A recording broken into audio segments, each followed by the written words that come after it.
มาอยากสื่อสารไม่ต้องพึ่งนกพิราบแค่คิดถึงทำแค่นั้นฉันก็ซาจะไปอยู่ตรงหน้าจะไปหาแน่เธอจะอยู่ที่ไหนจะเปิดไซเรนไปหาเธอแน่แค่คิดถึงฉันเอาไว้ไม่ได้อยากถามแต่แค่อยากรู้ว่าเธอยังรักฉันไหมอยู่ใกล้แค่นี้แต่เหมือนเธอนั้นห่างไกลแสนไกลใจเธอวันนี้ไม่เป็นของใครหาไม่เจออยากอธิษฐานให้ปาฏิหาริย์วันนั้นกลับมาได้ไหม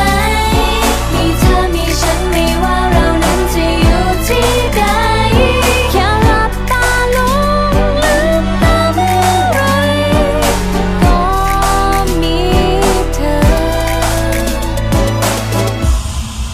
ช่วยดูแลกัน